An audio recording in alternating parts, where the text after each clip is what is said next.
Саламатсыздарбы, урматтуу окуучулар, урматтуу студенттер. Биздин Максимум Прогресс окуу борборуна кош келипсиздер. Биз сиздерге бүгүнкү күндөн баштап англис тилин кантип жеңил үйрөнүү боюнча сабактарды баштайбыз. Эң алгач өзүмдү тааныштыра кетейин. Менин атым Чыңгыз. Мен дагы сиздерге окшош студент болгонмун, окуучу болгонмун.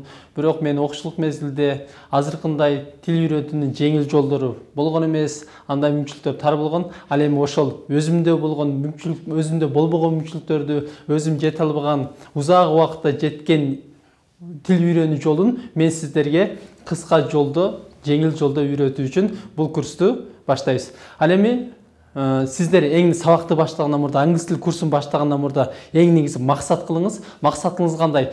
Сиз мээңизден чыгарып салыңыз. Англис тилин үйрөнүш үчүн мен 5 жылдап курска катышым керек, 5 жылдап инфакт окушум керек экен, же дагы жылдап курска барышым керек экен, же дагы 6 ай окушум керек деген нерсени мээңизден чыгарып салыңыз. Англис тилин үйрөнүш үчүн анчалык көп убакыттын кереги жок. Практика боюнча, биз азыркы үйрөтүп аткан метод боюнча 2 ай ичинде сиз англис тилин үйрөнүүнүн жеңил жолун 2 ай ичинде сүйлөө деңгээлине жетсеңиз болот. Буну эмнеге таянып айтабыз? Биз окуттук студенттерди, сиздей жашыңыздагы студенттерди, окуучуларды, 50-60 чыгып калган мугалимдерди, студенттерди окуттук, ар кандай адамдар окуттук. Керек болсо 4-5 класстагы окуучулар үйрөнүштү. Ал эми көзү көрбөгөн, көзү азиз адамдар дагы ушул эле программа менен англис тилин үйрөнө алышты. Ал эми ошол кылган адам, ошол көзү азиз 4-5 класстын окуучулары кылган нерсени сиз дагы албетте кыла аласыз. Ал эми эң негизи максат кылыңыз, 2 ай ичинде англис тили менен эркин сүйлөйм деп максат кылыңыз дагы. Эмне кылыңыз? Сиз максатыңызды жазыңыз. Бүгүн үйгө отуруп ошол сабакта отуруп алып жакшы жазыңыз. Мен 2 ай ичинде англис тилин үйрөнөм деп жазыңыз. Эми жазгандан кийин ушул англис тилин 2 айда үйрөнсөңүз, ушул англис тили сизге кандай пайдаларды берет? Ошолорду жазыңыз. Кандай пайда бериши мүмкүн? Айталы, көчөдө бара жатасыз, ата-энеңиз менен кошо бара жатасыз. Барасаңыз бир турист жолдо бир нерсе алгысы келип атат, бирок эч ала албай атат, түшүндүрө албай атат, башка. Ал эми сатуучу дагы анын жообун бере албай атат. Ал сиз эмне кыласыз? Барасыз дагы түшүндүрүп коесуз. Жеңил гана түшүндүрүп коесуз, сүйлөшөсүз. Ал эмне болот? Ата-энеңиз ой азаматсың, менин балам, менин кызым деп сыймыктанат. Ал эми ушул сыяктуу эле дагы эртең жумушуңузга керек болушу мүмкүн. Ушул эле тилди билесиз, ушул эле мүмкүнчүлүк сизде чет өлкөгө чыкканга кээде ушуну болуп калат, бир проекттер болуп калат. Эгерде англис тилин билсеңиз, сизде мүмкүнчүлүк бар.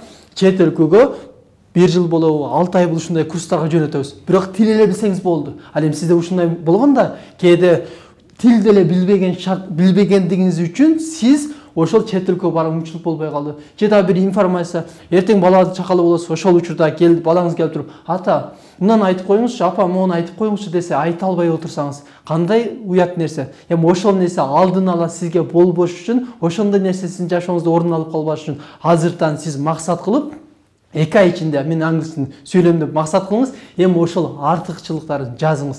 Кандай артыкчылык берет? Себебинде канчалык сизде артык ошолго жетүүнүн себеби көп болсо, ошого жетиш оңой болот. Жазыңыз ошону.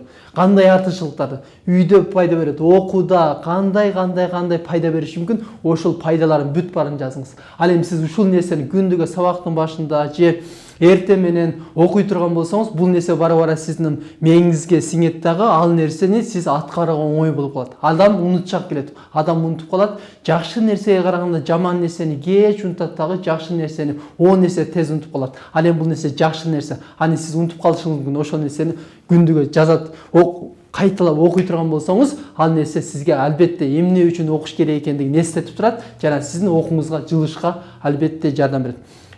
Эң негизи ушул максат кылыңыз, 2 ай ичинде мен англис тилин үйрөнөм деп. Ал эми биздин мугалимдер биз болушунча сизге жардам беребиз. Ал эми сиз болушунча аракет кылыңыз, биз дагы болушунча сизге жардам берели. Келиңиз биргеликте ушул англис тилин 2 ай ичинде сүйлөө деңгээлине кадимкидей жетүүгө максат кылайлы.